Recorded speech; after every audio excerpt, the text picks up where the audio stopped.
Hey guys, I don't know if you know this, but the people who do will know, and the people who don't won't. If that makes sense. But I am participating in DVD Weasel or Liam's 90 Films in 90 Days challenge. Now, I started this way back when he started. I think it was late September 26th or whatever. So, and I had kept meaning to do a video and stuff, but I just too lazy to do it. So, just for now, I'm gonna say my first 15, and then when I get to day 30, I'll make a new video and tell you my next 15. So, here we go. First up, and there's some films here that I gave a rating to, but then when I went back and looked at it, I kind of maybe lowered or higher the rating, just because I had more time to think about it. So for day one, I watched The Good, the Bad, and the Ugly. Western classic starring Clint Eastwood. I think everybody's seen it. I gave it a 9 out of 10. And for day two, I watched Juno, which this is the first time I'd watched it since I had bought it on DVD. I'd seen it before, but just funny in places. Definitely was better on the first watch, but I still enjoyed it on the second. 7 out of 10. Then third is an Alfred Hitchcock classic, Rope, starring James Stewart, or Jimmy Stewart. This one was just really cool. It kept, it kind of kept you guessing there. This is day 3, by the way. And it, just keeps you guessing, like, are they gonna find out, or what's gonna happen? It's just really cool. Hitchcock knows his shit. So if you're a Hitchcock fan, you haven't seen this, you owe it to yourself to watch it. Then for day 4, I watched Superman, Batman, Public Enemies. I'd originally given this a 9 out of 10 rating. Oh, I forgot to mention, I gave Rope an 8.5 out of 10. So Superman, Batman, Public Enemies, I originally gave a 9 out of 10 rating, and I lowered that to 8 out of 10. It wasn't as good as the rest, but it's still, a good, 67-minute story. And 5, RoboCop 3, I gave a 4 out of 10. I had given it a 4 to 5, lowered it to a 4. Some would say that 4 is still way too generous.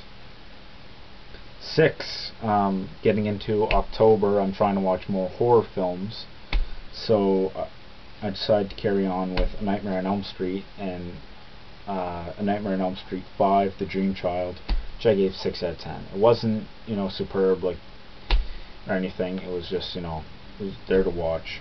And after that, for day 7, I watched Freddy's Dead: The Final Nightmare, which was crap. 5 out of 10. Like, it wasn't as bad as the second one, because I hate the second one, but this one, it was like, it had a lot of laugh out loud moments though, so I'll give it that.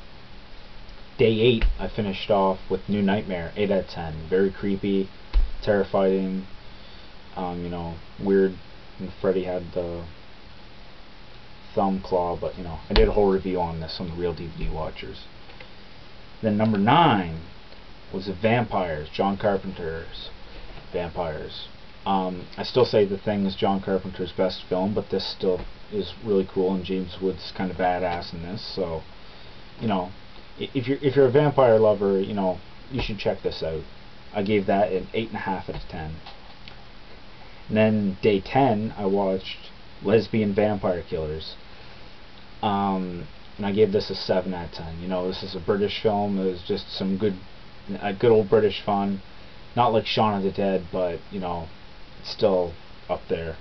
And then for day 11, I watched Shaun of the Dead, just because I was kind of in the British horror comedy mood. I give 9 out of 10. That's just, I hadn't seen it since it came out in DVD. Just quite a while ago, but it still holds up as a hilarious zombie flick. Day 12, I watched The Frighteners, starring Michael J. Fox. I gave this a 9 out of 10. Michael J. Fox is just so cool in this, so badass, and all the ghosts and stuff. It's just awesome. Definitely one I want to pick up on DVD. in the near future.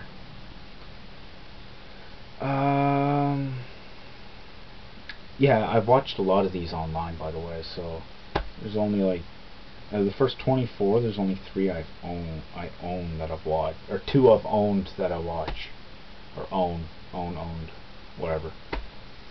Day 13 is Let the Right One In, Swedish vampire flick. 9 out of 10. I reviewed this on Real DVD Watchers. You can go check that out if you want. Day 14, I watched Friday the 13th, the original. 8 out of 10. I thought it was really good. Of course I did, because I gave it an 8 out of 10. But just like the way it was done. Where am I going with this? I like the end, the whole revelation that, for those of you who've seen it, and it was just really cool, and it made me jump in quite a few places. So then for day 15, Friday the 13th Part 2, I gave a 6.5 out of 10. I thought it was kind of slow paced there to start, but it picked up in the end. But no, probably not one I go buy unless I bought them all in like a set or anything. So that was it for the first 15 days. When I get to day 30 here in about 6 days, I'll do the next 15 and hopefully get on a regular schedule of this. So just this 90 films 90 days thing is really fun, and check out DVD Weasel. So yeah, I'll see you guys in 6 days or so. Alright, bye.